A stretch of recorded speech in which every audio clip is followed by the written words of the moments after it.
IT മേഖലയിൽ ഇങ്ങനത്തെ unions കാണാൻ ഇതുവരെ ഞാൻ കണ്ടിട്ടില്ല. എന്നെ സംബന്ധിച്ചിടത്തോളം ഞാൻ അങ്ങനെ ഈ ഒരു ഫീൽഡില് ഞങ്ങൾക്ക് അവിടെ ഈ ഒരു ആ ഒരു യൂണിയൻ ഇതുവരെ ഞാൻ അങ്ങനെ കണ്ടിട്ടില്ല. അപ്പം ഇപ്പോഴത്തെ ഒരു സിറ്റുവേഷൻ അനുസരിച്ചിട്ടാണെന്നുണ്ടെങ്കിൽ ഇപ്പോ എല്ലാ IT മേഖലകളിലും ഇങ്ങനെ ഒരു യൂണിയൻ വേണമെന്നാണ് എന്റെ അഭിപ്രായം. ഉം. കാരണം നമുക്ക് വേണ്ടി സംസാരിക്കാനായിട്ട് ഇപ്പം നമ്മളിവിടെ കേരളം ആയതുകൊണ്ടാണ്, ഇതിവിടെ കേരളത്തിലുള്ള ഒരു കമ്പനി ആയതുകൊണ്ടാണ്, അവരുടെ ലൊക്കേഷൻ ഇവിടെ കേരളം ആയതുകൊണ്ടാണ് ഇപ്പൊ ഞങ്ങൾക്ക് ഒരു സിറ്റുവേഷൻ വന്നപ്പം ഇപ്പം CA2 ആയിരുന്നാലും DYFI ആയിരുന്നാലും കേരള ഗവൺമെന്റ് ആയിരുന്നാലും എല്ലാവരും നമ്മളെ സപ്പോർട്ട് ചെയ്തത് ഇത് കേരളത്തിൽ ഉണ്ടായിരുന്ന ഒരു സംഭവം ആയതുകൊണ്ടാണ്.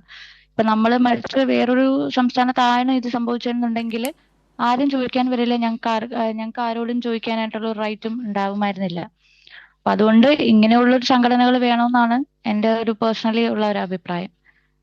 കാരണം പെട്ടെന്നൊരു നിമിഷം ജോലി ഇല്ലാണ്ടാവുക എന്ന് പറയുന്നത് എന്ത് ക്രൈറ്റീരിയയിലാണെന്നുള്ള ഒരു റീസൺ എങ്കിലും പറഞ്ഞാൽ ബിസിനസ് ലോസും ഇവിടെയുള്ള ഈ ഒരു ചാർട്ട് വോളിയം ഇല്ലാത്തതാണെന്നുണ്ടെങ്കിൽ എന്തുകൊണ്ട് മറ്റ് ഇടത്ത് ഇതെല്ലാം സംഭവിക്കുന്നു. അതുപോലെ തന്നെ ഞങ്ങൾക്ക് ഈ ഒരു കമ്പനി തന്നെ ഞങ്ങൾക്ക് 3-ാം തീയതി തന്നെ കുറച്ചൊരു വിരലെണ്ണാവുന്ന കുറച്ച് പേരെ റീലൊക്കേഷൻ ചെയ്യിപ്പിച്ചു. അപ്പം അതിന് പ്രത്യേക ക്രൈറ്റീരിയസും കാര്യങ്ങളൊക്കെ ഉണ്ട്.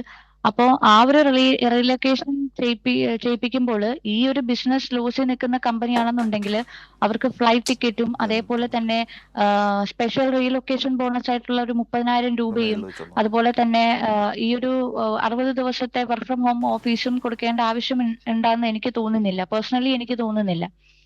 അപ്പം ഇത് ശരിക്കും പറഞ്ഞു കഴിഞ്ഞാൽ ഇതൊരു ബിസിനസ് ലോസോ അല്ലെങ്കിൽ ചാർട്ട് വോളിയം ഇല്ലാത്തതോ അല്ല. ഉം. നമ്മുടെ കേരളത്തിൽ ഇനി ഈ ഒരു കമ്പനി വേണ്ട. ഉം. അപ്പം നമ്മൾ ഇനി എങ്ങോട്ട് പോകും?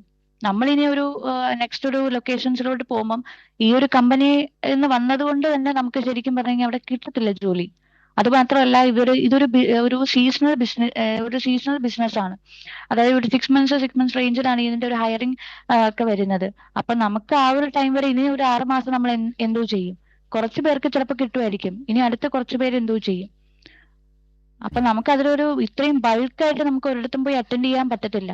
അതൊക്കെ ഭയങ്കര ഒരു അത് ചെയ്യാൻ പറ്റാത്തൊരു ഫീൽഡാണിത്.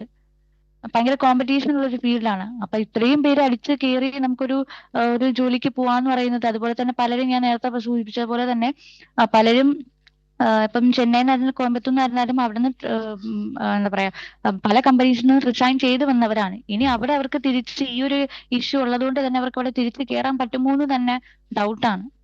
അപ്പൊ നമുക്ക് വേണ്ടതെന്ന് പറഞ്ഞു കഴിഞ്ഞാൽ കൃത്യമായിട്ടുള്ള ഒരു റീസൺ. ഇപ്പൊ ഒരു 10-ാം തീയതി ചർച്ച ചെയ്യാന്ന് പറയുന്നുണ്ട്.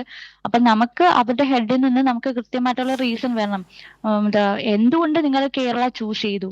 ബിസിനസ് ലോസും ഞങ്ങൾക്ക് ചാർട്ട് പോളിയും ഇല്ലാത്തത് അറിയേണ്ട ആവശ്യമില്ല. ഞങ്ങൾക്ക് എന്തുകൊണ്ടാണ് കേരളത്തിൽ എന്തുകൊണ്ടാണ് നിങ്ങൾ ഈ ഒരു സംഭവം ഈ രീതിയിലാക്കിയത് എന്നുള്ളൊരു റീസൺ ഒരു എംപ്ലോയീസ് എന്ന നിലയ്ക്ക് ഞങ്ങൾക്ക് എല്ലാവർക്കും അറിയാൻ ആഗ്രഹമുണ്ട്.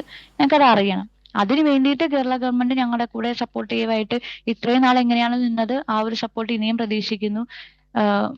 അത് മാത്രമേ എനിക്ക് പറയാനായിട്ടുള്ളൂ.